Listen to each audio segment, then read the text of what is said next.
Hello friends, welcome back to stock talk channel. दोस्तों, कैसे हो आप लोग। दोस्तों, अगर आप सोच रहे हैं कि देखिए इस वीडियो में मैं आपको कोई स्टॉक की वीडियो बना के देने वाला हूं, तो दोस्तों आज की इस वीडियो में मैं आपको स्टॉक की कोई वीडियो बना के देने नहीं वाला हूं।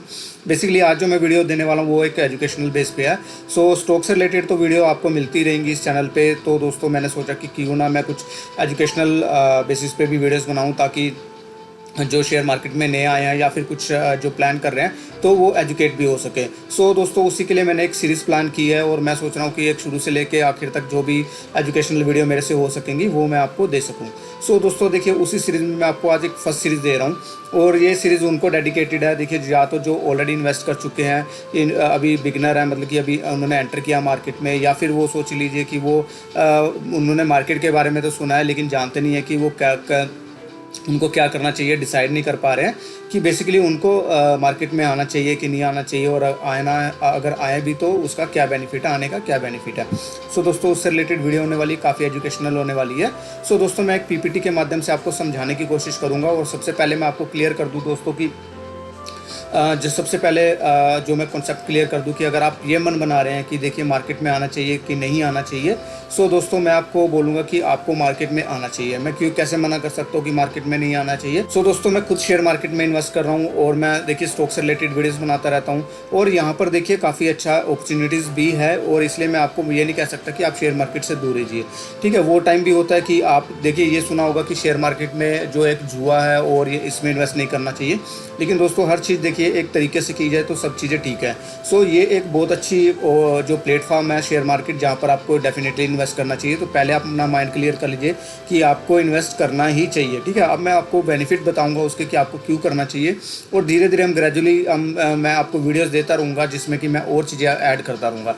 ठीक है, तो फर्स्ट सीरीज़ में आपको जो मैं आपको दे रहा हूँ कि आपको शेयर मार्केट में इन्वेस्ट करने के सबसे पहले बताऊंगा कि शेयर मार्केट है क्या और शेयर मार्केट में इन्वेस्ट करने के क्या फ़ायदा है, आपको क्यों आना चाहिए शेयर मार्केट में। ठीक है, चलिए दोस्तों हम सीधा अपनी पीपीटी पे चलेंगे, और आप देखिए एंड तक जुड़े रहिए कि हो सकता है कि ये वीडियो लंबी हो जाए, लेकिन अगर एजुकेशनल पर्पज़ से दोस्तों अगर आप देखना चाहते हैं तो समझना चाहते हैं तो आपको थोड़ा सा वीडियो लंबी ही आपको मिलेगी। 5-10 मिनट में आपको नहीं समझाया जा सकता। ठीक है, तो देखिए सबसे पहले हम देखिए आप क्या करते हैं। शेयर मार्केट, स्टॉक मार्केट, देखिए आपने सुना ही होगा स्टॉक मार्केट।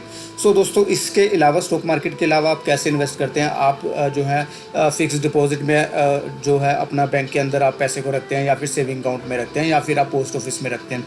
तो जनरली आप यही करते हैं, लेकिन दोस्तों उसमें क्या होता है कि उसमें आपका जो मैक्सिमम है 3% 4% इतना ही रेट ऑफ इंटरेस्ट मिलता है। वो डिपेंड करता है, बैंक टू बैंक वेरी करता है, लेकिन कुछ ज़्यादा फ़र्क नहीं पड़ता होगा। तो लेकिन दोस्तों उसमें क्या होगा कि देखिए आप उसके अंदर करेंगे तो आपको पैसा जल्दी ग्रो नहीं होगा। पैसा ग्रो क्यों नहीं होगा, क्योंकि आप देखेंगे कि दोस्तों ऑलरेडी इन्फ्लेशन जो है, ऑलरेडी हमारी 5 से 6% की इन्फ्लेशन इंडिया के अंदर रहती है। दोस्तों आपको 3 से 3.5% अगर मिल रहा है तो डेफिनेटली आप जो है आपके खर्चे ज़्यादा हैं लेकिन आपकी सेविंग कम है। इसलिए आपको जो अपने ट्रेडिशनल्स जो सेविंग्स हैं उसके अलावा भी हमें और भी चीज़ें सोचनी चाहिए, और उसका एक बहुत अच्छा जरिया है कि आपका शेयर मार्केट। आपको शेयर मार्केट में आना चाहिए। अभी शेयर मार्केट क्या है दोस्तों। शेयर मार्केट देखिए ना, अगर आप अपनी जो किसी भी कंट्री की जो इकोनॉमी होती है, वो शेयर मार्केट जो होती है वो रिप्रेजेंट करती है उसको, अपनी जो इकोनॉमी की होती है। तो जितनी आपकी इकोनॉमी स्ट्रॉन्ग होगी उतना आपका शेयर मार्केट स्ट्रॉन्ग होगा। और अभी आपने देखा होगा कि दोस्तों जो हमारा शेयर मार्केट है वो हाई टू हाई चलता जा रहा है। देखिए वो अभी भी लाइफ टाइम हाई पे चल रहा है। तो दोस्तों इसका मतलब कि हमारी इकोनॉमी स्ट्रॉन्ग है और हमारे यहाँ पर काफ़ी अपॉर्चुनिटीज़ हैं। तो दोस्तों इस अपॉर्चुनिटीज़ का फ़ायदा उठाने के लिए आपको शेयर मार्केट में आना चाहिए। और यहाँ पर आएंगे तो दोस्तों देखिए आपको क्या होगा कि आपको अपॉर्चुनिटीज़ मिलेंगी। आप जो है इकोनॉमी जो हमारी ग्रोथ कर रही है उसमें पार्टिसिपेट कर सकेंगे, अपना पैसा ग्रो कर सकेंगे। ठीक है, तो आपको शेयर मार्केट में डेफिनेटली आना चाहिए, और ये आपको एक अपॉर्चुनिटी काफ़ी अच्छी है इसके अंदर आपको अपने पैसों को ग्रोथ करने के लिए। ठीक है, और देखिए शेयर मार्केट में इन्वेस्ट करने के काफ़ी तरीके होते हैं, जिसमें कि आप काफ़ी सारे आप जो है म्यूचुअल फंड भी होते हैं, ETF के थ्रू भी कर सकते हैं, इंडेक्स फंड के कर सकते हैं, आप शेयर्स भी खरीद सकते हैं। ठीक है, तो आपको काफ़ी आपको जो है जरिया मिलता है आपको इसके अंदर निवेश करने का। सबसे पहले दोस्तों क्वेश्चन आता है कि शेयर मार्केट होती क्या है। शेयर मार्केट दोस्तों क्या होती है कि मान लीजिए, देखिए अभी मैं एग्जांपल के तौर पे बता दूं कि आप देखिए अगर आप कोई कंपनी लगाने जाएंगे तो कंपनी लगाने के लिए आपको कितना पैसा लगाना पड़ेगा, कितना सेटअप लगाना पड़ेगा, कितना आपको R&D करनी पड़ेगी, सब कुछ करनी पड़ेगी। तो आपके पास अगर पैसा नहीं है तो आप उसके अंदर ऐसे नहीं लगा सकते। लेकिन दोस्तों अगर आपको किसी कंपनी का बिजनेस अच्छा लगता है तो आप उसके अंदर कुछ हिस्सेदारी खरीद सकते हैं। अब हिस्सेदारी आप कैसे खरीदेंगे? उनके शेयर्स लेके। अब जैसे कि मान लीजिए आपका मारुति है, मारुति की इतनी कारें बिकती हैं, ठीक है, सब कुछ है, और आपको लगता है कि यार मारुति के का जो बिजनेस तो अच्छा चल रहा है और आने वाले टाइम में और भी ग्रो करेगा, तो आप अगर मारुति का अगर आप वो प्लांट लगाने जाएंगे दोस्तों, कार का प्लांट लगाने जाएंगे तो कितना बड़ा होगा आप इमेजिन भी नहीं कर सकते, ठीक है। तो आप क्या कर सकते हैं दोस्तों, आप उस कंपनी के कुछ शेयर्स बाय कर सकते हैं। जैसे कि अगर आज की डेट में 9,000 रुपये के करीब, 9 साढ़े 9,000 रुपये के करीब मारुति का शेयर चल रहा है, तो आप उसके अंदर अगर आप एक शेयर का भाव 9 साढ़े 9,000 रुपये चल रहा है, तो आप 9,500 रुपये करेंगे तो आप एक शेयर उनके, उसके अंदर एक शेयर की आपकी हिस्सेदारी होगी। तो जो भी उस कंपनी का ग्रोथ होगा वो आपको मिलेगा, जो डिविडेंड होगा वो भी आपको मिलेगा। सो आप इस तरह से अपनी जो है कंपनीज के अंदर हिस्सेदारी खरीद सकते हैं। ऐसी बहुत सारी कंपनीज है, जैसे आईसीआईसी बैंकों में ले लो, बैंकों की बात करें तो HDFC bank, ICICI bank, Axis bank, ऐसे कितने सारे बैंक हैं। और ऐसे ही अगर आप ग्रोसरी की बात करें तो एचयूएल हो गया, हिंदुस्तान यूनिलीवर हो गया, कितने प्रोडक्ट्स हो गए हैं, और ब्रिटानिया होगा, उसके प्रोडक्ट्स बिस्कुट्स हैं, ब्रेड्स हैं, कितने सारे उसकी वो चीज़ें आती हैं। तो ऐसे काफ़ी सारे बिजनेस है जो आपको अच्छे लगते होंगे, जो देखते होंगे कि हाँ हम रोज़मर्रा में यूज करते हैं। तो दोस्तों आप इनके अंदर इन्वेस्ट कर सकते हैं, इनके शेयर्स खरीद सकते हैं।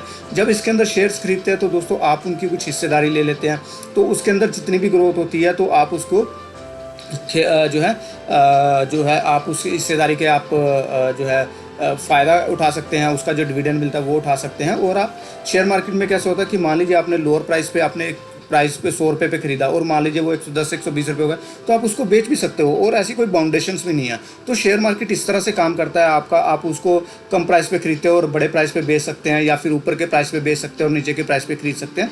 तो काफ़ी सारी चीज़ें होती हैं उसके अंदर, शेयर मार्केट्स के अंदर, जिसका कि आप बेनिफिट उठा सकते हो। तो आप धीरे धीरे उसको समझोगे, जब आप इन्वेस्ट करोगे तो आपको धीरे धीरे समझ आएगा।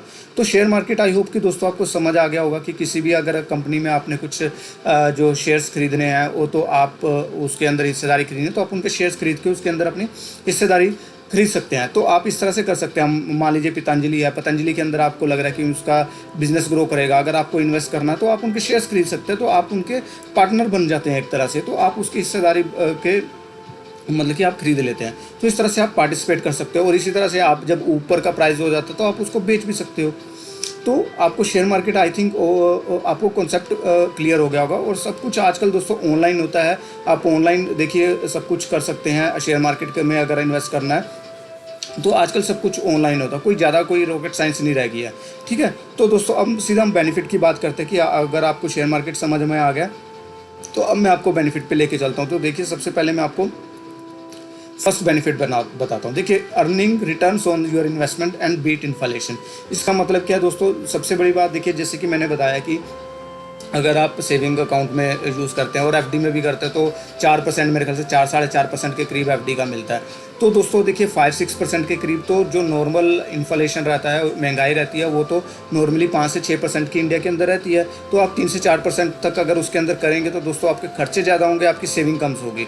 तो इसके मतलब कि आप उसको अगर आपको बीट करना है, इन्फ्लेशन को बीट करना है, तो आपको शेयर मार्केट में इन्वेस्ट करने का सबसे बढ़िया जरिया है। क्योंकि देखिए शेयर मार्केट्स में क्या होता है, पैसा बहुत जल्दी ग्रो करता है। अगर आप मतलब कि आप एक साल में, मतलब कि अगर आप नॉर्मली भी इन्वेस्ट करते हैं, जैसे हमारी निफ्टी के अंदर भी इन्वेस्ट करते हो, 10 से 12% का वही रिटर्न दे देती है, ठीक है। वो बाकी तरीके अलग होते हैं कि आपको कैसे इन्वेस्ट करना, वो हम बाद में जाएंगे। लेकिन सबसे बढ़िया ये है कि आप देखिए अपनी अर्निंग, जो आपने अर्निंग जो लगा रखी है उसको आप, जो आपका पैसा ग्रो कर सकता है। जैसे कि मैंने बताया कि आपको किसी 100 रुपये का शेयर खरीदा, आपने उसको 120 रुपये में बेच दिया, तो यहाँ पर बहुत रैपिडली मतलब कि ग्रोथ होती है। ऐसा भी होता है, तो आप यहाँ पर अपने जो पैसे को ग्रो कर सकते हैं और इन्फ्लेशन उसको बीट कर सकते हैं। अभी देखिए वर्ल्ड में सब पूरे की पूरी दुनिया की बात करेंगे तो पूरी से पूरी दुनिया में इस समय इन्फ्लेशन सबसे ज़्यादा हो रखी है, सबसे महंगाई हो रखी है, सब हर कंट्री में महंगाई हो रखी है, ठीक है। तो आपके खर्चे बढ़े हुए हैं, आपको हर चीज़ महंगी मिल रही है, लेकिन आप अगर सेविंग अकाउंट में डालेंगे तो आपका पैसा उस तरह से ग्रो नहीं करेगा। अब जैसे एग्जांपल के तौर पे ले लीजिए, मैं आपको बताता हूँ कि आप एक गाड़ी लेने गए, ठीक है, आप गाड़ी लेने गए हैं, आप कोई बाइक लेने गए हैं, तो आपको बाइक मिलती है कि 1 लाख रुपये के अंदर आपको मिलती है।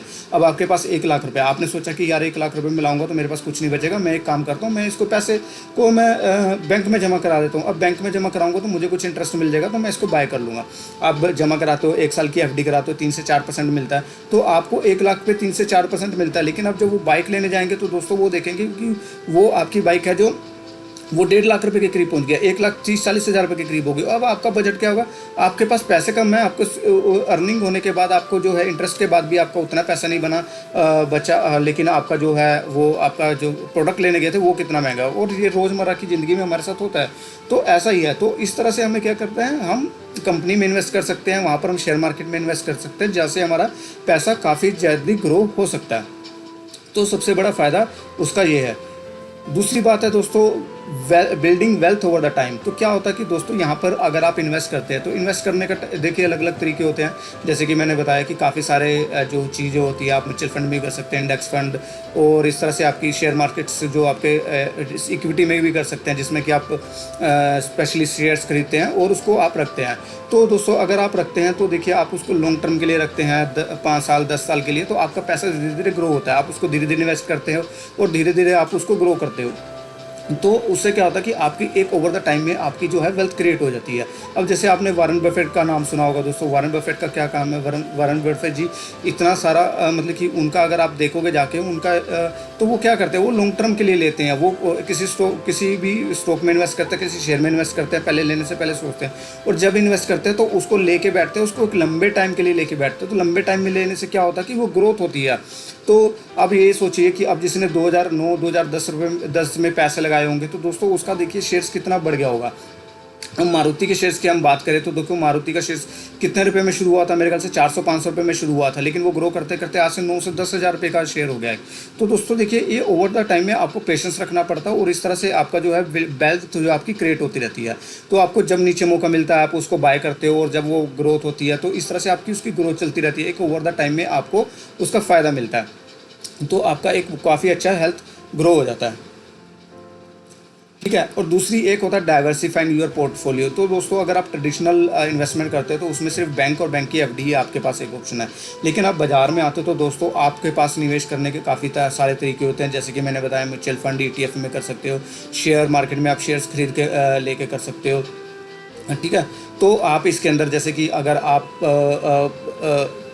जो आप जैसे कि अब मान लीजिए आप बाहर कोई प्रॉपर्टी खरीदना चाहते हैं तो बाहर प्रॉपर्टी खरीदने जाएंगे तो दोस्तों आपको काफ़ी महंगी मिलेगी। लेकिन यहाँ पर क्या होता है कि अगर आपको शेयर मार्केट्स में खरीदना, अगर आपको रियल एस्टेट में लेना तो आप रियल एस्टेट्स के रिलेटेड स्टॉक्स में ले सकते हो। जैसे कि DLF है, अगर DLF में ये बिल्डिंग में अगर आप कोई फ्लैट लेने जाओगे तो आपको काफ़ी कॉस्टली मिलेगा। वो हो सकता है कि आपके बजट से भी बाहर हो और आप ना भी ले पाओ। लेकिन यहाँ पर आप शेयर मार्केट्स में क्या कर सकते हैं, आप DLF के शेयर ले सकते हैं, क्योंकि आपको मालूम है कि ओवर द टाइम में DLF जो ग्रोथ करेगा तो उससे क्या होगा कि आपके शेयर भी ग्रोथ करेंगे। तो आपके पास जो अगर छोटा इन्वेस्टमेंट भी है तो आप कर सकते हो शेयर मार्केट में, जैसे रियल एस्टेट में करना, रियल एस्टेट में कर सकते हो। आपने किसी स्टॉक में करना है, इक्विटी में करना, वहाँ कर सकते हो। अगर आपको गोल्ड में करना, गोल्ड में कर सकते हो। अगर आप सिल्वर में करना तो सिल्वर में भी आप कर सकते हो। आप फिजिकली लेने जाओगे तो आपको पूरा का पूरा गोल्ड लेना पड़ेगा, ठीक है, और आपको उसको फिजिकल वो लेना पड़ेगा। लेकिन यहाँ पर आपको इलेक्ट्रॉनिक बेस पे आप जो है गोल्ड में भी निवेश कर सकते हो, रियल एस्टेट में भी कर सकते हो, शेयर मार्केट के शेयर्स भी खरीद सकते हो, बॉन्ड में भी निवेश कर सकते हो, सोने और सिल्वर में भी आप कर सकते हो। तो दोस्तों इतनी सारी यहाँ पर आपकी अपॉर्चुनिटी मिलती है जहाँ से आप अलग अलग तरह से आप इसके अंदर कर सकते हो, निवेश कर सकते हो। तो ऐसी भी कोई बाउंडेशंस नहीं है कि आपको सिर्फ शेयर ही खरीदने हैं। तो यहाँ पर भी आपको काफ़ी, जैसे कि आपको मान लीजिए लगता है कि देखिए MF जो है ऑटो के स्टॉक्स हैं, ऑटो के जैसे कि आपको TVS है, बाइक्स के हैं, हीरो मोटरकॉप है, बजाज है, इस तरह के आप बिजनेस चूज़ कर सकते हैं कि देखिए इनकी बाइक बिकेंगी। तो आप क्या कर सकते हैं, इनमें निवेश करना चाहते हैं, इनमें निवेश कर सकते हैं। अगर आपको लगता है कि भैया रियल्टी ग्रो करने वाला है तो आप रियल्टी सेक्टर्स में जैसे DLF हो गया, या फिर और भी आपके जो प्रेस्टीज एस्टेट हो गया, या फिर जो भी ऐसे लिस्टेड स्टॉक हैं उसके अंदर आप उसके अंदर इन्वेस्ट कर सकते हो। आपको लग रहा है कि अब गोल्ड बढ़ने वाला है तो आप गोल्ड के अंदर इन्वेस्ट कर सकते हैं। आप गोल्ड को भी धीरे धीरे आप एक्यूमुलेट कर सकते हो। अगर आपको लगता है कि सिल्वर अब ग्रो करने वाला है तो आप सिल्वर में भी इन्वेस्ट कर सकते हो। तो आप इस तरह से अपना पोर्टफोलियो भी डाइवर्सिफाई कर सकते हो, और ऐसा भी कर सकते हो आप सब में इन्वेस्ट कर सकते हो। मान लीजिए आपको 1 लाख रुपये इन्वेस्ट करना है, 25,000 रुपये आपको इक्विटी में कोई शेयर्स ले लेते हैं, आपको रियल एस्टेट के किसी शेयर में ले लेते हैं, वो कर लेते हैं। आपको गोल्ड लेना, 25,000 का गोल्ड ले लेते हैं। आपको फार्मा में करना, आपको लग रहा है कि फार्मा तो भैया सारी ज़िंदगी चलता रहेगा, दवाइयों में, हॉस्पिटलों में, ये तो सारी ज़िंदगी चलते रहेंगे। तो आप ऐसे अलग अलग आपका जो पैसा अलग अलग जगह आप इसको इन्वेस्ट कर सकते हो। तो ये सारी अपॉर्चुनिटी आपको मिलती है। तो ये भी आपका सबसे बड़ा बेनिफिट हो जाता है मार्केट में, शेयर मार्केट में करने का, कि आप अलग अलग जगह भी आप अपने पैसे को लगा सकते हो। तीसरी बात होती है दोस्तों लिक्विडिटी की बात होती है। अब लिक्विडिटी क्या होती है तो दोस्तों की, अब मैं जैसे प्रॉपर्टी की बात करता हूँ। आपने प्रॉपर्टी में कहीं लेने गए, प्रॉपर्टी में जब लेने गए तो दोस्तों आपने जब लिया तो दाम आपका जो था आपका लेने गए तो आपका उस समय दाम था मान लीजिए 1,00,000 रुपये। अब जब आप बेचने गए हैं दोस्तों, तो बेचने के लिए आपका उस समय दाम मान लीजिए वो पहले तो बात तो ग्रो किया कि नहीं किया। अगर मान लीजिए वो 80,000 रुपये में, मान लीजिए वो 1,50,000 रुपये में भी उस समय ग्रो करेगा, आपका उसकी फ्लैट की कीमत आपकी 1,50,000 रुपये होगी। ठीक है, एग्जाम्पल के लिए बता रहा हूँ, 1,50,000 रुपये होगी, आपको लग रहा है 50% हो गया, तो आपको 1,50,000 रुपये, यानी कि उसको बेचने के लिए दोस्तों आपको पहले क्लाइंट का वेट करना पड़ेगा। ठीक है, आपको पहले क्लाइंट ढूंढना पड़ेगा, फिर क्लाइंट का वेट करना पड़ेगा, फिर वो करना आपको, उसके बाद जो है अपना जो भी सेटलमेंट करना होगा, पेमेंट का सेटलमेंट करना होगा, फिर आपको रजिस्ट्री में, फिर इस तरह के कितनी सारी चीज़ें होती हैं। लेकिन यहाँ पर देखिए आपको कितनी आसानी से आप स्टॉक को बेच सकते हैं। आपको लग रहा है DLF है, अब DLF का मान लीजिए कि आपको लग रहा है कि मार्केट प्राइस बढ़ गया, अब गिर सकता है, या फिर यहाँ पे मेरे को बेच देना चाहिए, मेरे को इतना बेनिफिट हो रहा है, तो आप क्या कर सकते हो, उसी समय बेच सकते हैं। आप उसी समय बेचेंगे, आप उसी एट द सेम पॉइंट आप उसको बेच सकते हैं। आपको गोल्ड को लगता है, आप गोल्ड आप जाएंगे वहाँ पर, हमने गोल्ड में इन्वेस्ट किया, आप फिजिकल गोल्ड लेते हैं, आपको जाने जाएंगे। अब जैसे SGB में क्या होता है दोस्तों कि आप गो करते हो तो उसका एक लॉक इन पीरियड होता है। आप FD में भी करते हो तो देखो एक लॉक इन पीरियड होता है उसका, तो आप उस लॉक इन पीरियड में आप उसको बेच सेल नहीं कर सकते हो। SGB में भी ऐसे ही होता है। ठीक है, अगर आप फिजिकल गोल्ड भी लेते हो तो दोस्तों आप जाके दुकान में तो बेच सकते हो, लेकिन दुकान में जाके बेचेंगे उसके लिए आपको दोस्तों पेमेंट का वेट करना पड़ेगा, क्योंकि देखिए रिस्ट्रिक्शंस RBI की, आप इतना सारा गोल्ड अगर बेचना चाहेंगे तो नहीं बेच सकते हो उसको, तो इसलिए आपको इन कैश करना होगा, आपको उसके लिए वेट करना होगा। लेकिन यहाँ पर देखिए आपको अपॉर्चुनिटी मिलती है कि आप सेम डे आप उसको बेचेंगे, नेक्स्ट डे आपके पैसे आपके अकाउंट में सेटलमेंट हो जाते हैं, आपके ट्रेडिंग अकाउंट में सेटलमेंट हो जाते हैं, तो इसको लिक्विडिटी कहते हैं। तो आप आसानी से खरीद सकते हैं। अगर आपको खरीदना है तो आप आसानी से खरीद सकते हो, अपने बजट के अकॉर्डिंग खरीद सकते हो। आपको लग रहा है कि ये भाई मेरा बजट तो इतना है, तो आप बजट के अकॉर्डिंग खरीद सकते हो। आपको लग रहा है कि मेरे को अभी बेचना है, तो आप उसी समय बेच भी सकते हो। तो दिस इज़ अ लिक्विडिटी। तो आप अच्छे से इसको जो है लिक्विडिटी आपको आराम से मिल जाती है शेयर मार्केट में कहीं बेचने से। हाँ, लेकिन आपको ये ध्यान रखना होगा कि आपने अच्छे शेयर्स में आपने इन्वेस्ट किया हो। तो वो जो हम धीरे धीरे समझेंगे कि शेयर मार्केट में हमें कैसे इन्वेस्ट करना है, क्या क्या चीज़ें होती है, क्या क्या चीज़ें देखनी होती है, तो ये सब हमें करना। क्योंकि देखिए शेयर्स मार्केट में 5,000 के करीब शेयर्स हैं जो कि ऑलरेडी लिस्टेड है। अब ऐसा नहीं कि आप किसी भी शेयर में करेंगे तो बढ़ ही जाएगा, तो ये हमें सीखना होगा। ठीक है, लेकिन हमें उससे पहले हमें बेनिफिट समझने होंगे, हम अपने आप को कन्विंस करना होगा कि हमें शेयर मार्केट में आना, तो हमें क्यों आना है। तो यहाँ पर एक लिक्विडिटी की भी आपको अपॉर्चुनिटी मिलती है। अब दूसरी बात होती है दोस्तों, एक जो पांचवा सबसे बड़ी बात होता है वो फ्लेक्सिबिलिटी की होती है। ठीक है, फ्लेक्सिबिलिटी में जैसे कि क्या होता है कि मैंने आपको बताया कि यहाँ पर अगर आपको 1,00,000 रुपये इन्वेस्ट करना है तो आपके पास फ्लेक्सिबिलिटी है कि आप उसको अलग अलग जगह कर सकते हैं। आप 25,000 को म्यूचुअल फंड में भी डाल सकते हैं, 25,000 रुपये में आप उसको शेयर मार्केट में जो इक्विटी के शेयर भी खरीद सकते हैं। अब 25,000 रुपये का आप ELSS का कुछ करवाना चाहते हैं वो भी करवा सकते हैं, 25,000 रुपये में गोल्ड खरीदना चाहते हैं वो भी कर सकते हो। तो इस तरह की फ्लेक्सिबिलिटी मिलती है आपको, आसानी से आप किसी भी चीज़ में निवेश कर सकते हैं। ठीक है, और कभी भी आप बेच सकते हैं, ये सबसे बड़ी बात होती है। और सबसे बड़ी बात दोस्तों होती है कि मान लीजिए आप प्रॉपर्टी खरीदते हैं, प्रॉपर्टी में क्या होता है कि आपको आप जा रहे हैं कहीं पर, आप प्रॉपर्टी 1,00,000 रुपये की प्रॉपर्टी लिया है, लेकिन आपको उस समय वहाँ मार्केट में जाके पता करना होगा कि यार मेरे फ्लैट की वैल्यू क्या है, लेकिन एक्चुअल वैल्यू क्या है आपको नहीं पता होगा उस एरिया की। क्यों नहीं पता होगा? क्योंकि यहाँ पर कहीं लिस्टेड नहीं होता, कोई गवर्नमेंट का ऐसा कुछ आएगा नहीं वहाँ पर। देखिए ठीक है, तो आपको ये नहीं पता लगेगा एक्चुअली में मेरे फ्लैट की मार्केट वैल्यू क्या है, लेकिन हाँ उस समय जो कस्टमर होगा उस समय आपको पता लगेगा। लेकिन यहाँ पर देखिए शेयर मार्केट में क्या होता है, आपका प्राइस रियल टाइम में आपका शेयर का प्राइस आता है, उस समय रियल टाइम में आपको पता लग रहा होगा कि इस समय मेरा गोल्ड का क्या प्राइस है, मेरे को बेचना है कि नहीं बेचना, मेरे को फ़ायदा कितना हो रहा है, मेरे को नुकसान कितना हो रहा है दोस्तों। और दूसरा, आपको जब चार्ट समझ आ जाएगा आपको पता लगेगा कि मेरे को अभी निकलना है कि नहीं निकलना, मुझे भी बेचना है कि नहीं बेचना, मुझे भी खरीदना है कि नहीं खरीदना। ये सारी फैसिलिटी मिलती है क्योंकि प्राइस सब कुछ आपके पास आता है। चार्ट आप देख सकते हो, आप चार्ट देख के आपको अंदाज़ा हो सकता है। आप जब चार्ट रीड करना सीख जाओगे आपको पता लग जाएगा कि आपको किस भाव पे खरीदना चाहिए। तो ये सारी फ्लेक्सिबिलिटी मिलती है आपको शेयर मार्केट के अंदर। अदरवाइज आपको गोल्ड लेने जाएंगे तो गोल्ड का प्राइस पहले दुकान पे जाके पूछना पड़ेगा। जब आप बेचने जाएंगे तो आपको ये नहीं पता होगा कि भैया वो जो, क्योंकि ज़्यादातर आपने देखा होगा कि जो उनका बाइंग प्राइस कुछ और होता है, सेलिंग प्राइस कुछ हो रहा है। लेकिन यहाँ पर आप देखेंगे आपको शेयर मार्केट में सब कुछ लिस्टेड होगा, सब कुछ प्राइस आपके सामने लिस्टेड होगा। आपको बेचना है बेचो, नहीं बेचना नहीं बेचो, आपकी मर्जी है। ठीक है, आपको सारा पता लगता रहेगा कि आपको कितना घाटा है, कितना नुकसान है, ये सब आपको पता लगता रहेगा। तो इस तरह से आप दोस्तों आपको ये एक अपॉर्चुनिटी मिलती है। तो ये काफ़ी सारी चीज़ें मिला के दोस्तों आपको काफ़ी फ़ायदा होता है शेयर मार्केट में। तो शेयर मार्केट में आपको डेफिनेटली इन्वेस्ट करना चाहिए। अब देखिए शेयर मार्केट को देखिए मैंने आपको बेनिफिट बता दिया, और भी काफ़ी बेनिफिट है जो कि हम धीरे धीरे कवर करेंगे, लेकिन मेनली आपको मैंने बता दिया कि देखिए एक समरी करते हैं कि देखिए एक तो पैसा जो है आपका ग्रोथ होता है, आप जो है आप जो इन्फ्लेशंस को बीट कर सकते हो। आपको यहाँ से देखिए दोस्तों ऐसा है, मैं अपना एक्सपीरियंस बता रहा हूँ, एक दिन में हमने 10-10 दिन में हमने 100% भी रिटर्न कमाया शेयर्स के अंदर। तो तो वो धीरे धीरे सीखने से आता है, समझने से आता है। तो ऐसा भी होता है। लेकिन आप बैंक में जाएंगे तो बैंक में थोड़ा आप 1 साल रखेंगे। अगर आप लॉक इन पीरियड भी आपको 1 साल का एफडी करवाना पड़ेगा कम से कम। 1 साल का एफडी कराते तो उसमें आपको 3 से 4% मिलेंगे। उसके बीच में आपके पास कोई वो नहीं है, अपॉर्चुनिटी नहीं है कि आप उसको जो है रिडीम कर सकें। अगर रिडीम करेंगे तो आपको उल्टे चार्जेस देने पड़ेंगे उसको रिडीम करने के, अगर आप प्री मैच्योर करवा लेते हो तो। लेकिन यहाँ पर आपको अपॉर्चुनिटी मिलती है दोस्तों, आप इन्फ्लेशन को बीट कर सकते हो। अगर सही शेयर्स में आप इन्वेस्ट करते हो तो अच्छा खासा ग्रोथ मिलता है। अगर आप निफ्टी में भी करते हैं, अगर इंडेक्स में भी करते हैं, तो आपको 10 से 12% एनुअली हमारी निफ्टी रिटर्न दे रही है। तो आप धीरे धीरे उसको करेंगे तो आप डेफिनेटली उसको अच्छी तरह से इन्वेस्ट कर पाएंगे, पैसे को ग्रो कर पाएंगे। तो आप इन्फ्लेशन को बीट कर पाएंगे, आपके खर्चे आपके जो हैं आप पे हावी नहीं होंगे। दूसरा, आप धीरे धीरे जब आप उसको इन्वेस्ट करते रहेंगे, आप समझने लग जाएंगे, तो दोस्तों ओवर द टाइम में आपका पैसा भी ग्रो होगा, आप उसका ग्रोथ भी होगा। आपने कितनी बार न्यूज़ में सुना होगा कि विप्रो में जब उस समय किसी ने इन्वेस्ट किया था, जब लिस्टेड हुआ था तो क्या प्राइस था। आज किसी ने अगर उसका रखा होता है भी 1 लाख रुपये का, अगर किसी ने खरीदा होता है तो ऐसे बोलता है अभी करोड़ों रुपये बन गया होता। ठीक है, अभी रखा है कि नहीं रखा वो अलग बात है, लेकिन अगर किसी ने रखा होता तो ओवर द टाइम में एक वेल्थ क्रिएट होती है।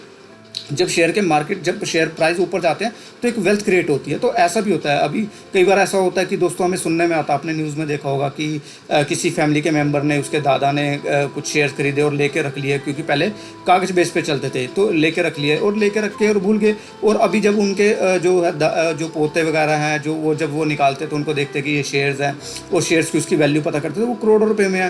तो दोस्तों ऐसा चांसेस होता है। तो ओवर द टाइम में आपका पैसा भी ग्रोथ होता है। ठीक है। दूसरा, आपके पास काफ़ी सारी अपॉर्चुनिटी थी, आप किसी में भी इन्वेस्ट कर सकते हो। आपके पास देखिए, आप म्यूचुअल फंड में भी कर सकते हो, जो आप ETF में इन्वेस्ट कर सकते हो, रियल एस्टेट में कर सकते हो, फार्मा में कर सकते हो, किसी भी FMCG स्टॉक में कर सकते हो, सिल्वर में कर सकते हो, आप गोल्ड में कर सकते हो। तो काफ़ी सारी अपॉर्चुनिटी मिलती है आपको, डाइवर्सिफाई आपका पोर्टफोलियो हो जाता है। आप किसी भी तरह से उसको कर सकते हो। लिक्विडिटी, आप आराम से खरीद सकते हो, बेच सकते हो। तो आपको ऐसी कोई वेट नहीं करना होता कि कोई कस्टमर आएगा और ख़रीदेगा और कस्टमर आएगा तब बेचेंगे। तो ऐसा भी कोई नहीं है, आपका सेम डे सेटलमेंट होता है, सब कुछ सेटलमेंट और सेम डे होता है, सब कुछ। आपका प्राइस जो फ्लेक्सिबिलिटी, आपका प्राइस सारा वहीं पर ही आता है। ठीक है। और आप सब अपना जो है नुकसान नफ़ा सब कुछ देख सकते हैं। आपको कितना इन्वेस्ट करना, कब इन्वेस्ट करना, कहाँ निकल जाना, आपको ये सब धीरे धीरे आपको समझ में आता है। तो ये सारी अपॉर्चुनिटी मिलती है, सिर्फ आपको शेयर मार्केट ही आपको देता है। लेकिन हाँ, वो है कि आपको सही से आपको इन्वेस्टमेंट करना आना चाहिए। और उसके लिए दोस्तों हम धीरे धीरे वीडियो बनाएंगे, और भी हम वीडियो बनाएंगे। सो दोस्तों, आई होप कि आपका ये कॉन्सेप्ट क्लियर हुआ होगा कि आपको शेयर मार्केट में इन्वेस्ट करना चाहिए कि नहीं करना चाहिए, और इस शेयर मार्केट में इन्वेस्ट करने के क्या क्या फ़ायदे हो सकते हैं। तो आई होप कि दोस्तों आपको अच्छा लगा होगा। और दोस्तों, दूसरी बात, सबसे बड़ी बात कि शेयर मार्केट में इन्वेस्ट करने के लिए जो है आपको डीमैट अकाउंट खोलना होता है। और डीमैट अकाउंट खोलने के लिए दोस्तों देखिए, पहले क्या होता था ना, पहले आपके कागज़ बेस पे होता था कि वो आपके जो शेयर्स होते थे वो पेपर बेस होते थे, तो आपको रखने पड़ते थे। लेकिन आजकल सब इलेक्ट्रॉनिक सिस्टम होगा, तो आपको सब कुछ एक डीमैट अकाउंट मिलता है। आप आराम से उसको कंप्यूटर पे खोल सकते हो, आप मोबाइल में खोल सकते हो, आप कहीं पे भी चलते फिरते हो उसको मोबाइल में देख सकते हो। तो सबसे अच्छा ये हो गया। तो आपको डीमैट अकाउंट खोलना पड़ेगा। डीमैट अकाउंट खोलने के लिए दोस्तों आपको क्या करना होगा कि देखिए, उसके लिंक मैंने डिस्क्रिप्शन में आपको दे दिया। अगर आपको डीमैट अकाउंट खोलना है तो देखिए, मेरे जो है इस समय ज़रोदा, अपस्टॉक और एंजल में, और मेरा ICICI डायरेक्ट में ऑलरेडी मेरे अकाउंट्स हैं उसके अंदर। तो आप अगर इन्वेस्ट करना चाहते हैं तो लिंक मैंने देखिए ज़रोदा के, अपस्टॉक के और एंजल के नीचे आपको लिंक वीडियो के नीचे मिल जाएंगे। तो आप वहाँ पर जाके आप उसके अंदर जो है जो खोल भी सकते हैं, आप डीमैट अकाउंट अपना खोल सकते हैं और इन्वेस्टमेंट चालू कर सकते हैं। और दूसरी सबसे बड़ी बात दोस्तों, देखिए, अगर आप बिगिनर हैं तो मैंने एक बुक भी रेकमेंड करता हूँ। उसका बुक का लिंक भी आपको नीचे मिल जाएगा, वो आप डेफिनेटली पढ़िएगा, आपको बहुत हेल्प होगी दोस्तों। बुक इंग्लिश में है, लेकिन वो इतनी सिंपल है कि आपको आसानी से समझ में आ जाएगी अगर आप इंग्लिश थोड़ी बहुत समझना और बोलना जानते हैं। तो दोस्तों काफ़ी ईजी है, काफ़ी आपका कॉन्सेप्ट क्लियर होगा, तो आप जाके देख सकते हैं। अदरवाइज़ दोस्तों, अगर आप नहीं आता तो किंडल पे भी उसको बाय कर सकते हैं। किंडल में आप कॉपी पेस्ट करेंगे तो आपको हिंदी वर्जन में गूगल पे जाके उसको ट्रांसलेट भी कर सकते हो। तो अब वो मैं बुक भी रेकमेंड करता हूँ, आपको काफ़ी हेल्प कर रहेगी, वो बुक ज़रूर पढ़िएगा। सो दोस्तों, आई होप कि आपको वीडियो अच्छी लगी होगी, और आप मुझे बताइए कि मेरे को ये सीरीज़ चालू रखनी चाहिए कि नहीं रखनी चाहिए। ये जस्ट आपकी बिगनिंग वीडियो है। इसके बाद धीरे धीरे ग्रेजुअली मैं और भी आपको वीडियोज़ ला के दूँगा, और चार्ट से रिलेटेड तो आपको मिलती रहेंगी वीडियोस। जो शेयर्स के बारे में मैं आपको वीडियो बनाता हूँ वो तो मैं आपको टाइमली देता ही रहता हूँ, और हर हफ्ते में आपको 1-2 वीडियो तो मिलती रहेंगी। लेकिन मैंने सोचा कि एजुकेशनल बेस पे भी मैं आपको हफ्ते में 1 वीडियो दूँ और काफ़ी अच्छी बना के दूँ, और आपका कॉन्सेप्ट क्लियर हो, आपको गाइड हो सके और मुझे भी पता लग सके कि आपकी किस तरह से हेल्प हो सकती है। तो धीरे-धीरे मैं आपको डेफ़िनेटली वो बना के दूँगा। सो दोस्तों, आज के लिए इतना ही। आई होप कि आपको वीडियो अच्छी लगी होगी, और दोस्तों वीडियो अच्छी लगी है तो लाइक शेयर करना मत भूलिएगा, और चैनल को सब्सक्राइब कीजिएगा, तभी आपको जैसे मैं कोई नई वीडियो बनाऊँगा तो आपको जो है उसका नोटिफिकेशन आएगा। सो दोस्तों, thanks for watching the video. मिलते हैं एक नई वीडियो के साथ। टिल देन बाय बाय, जय हिंद।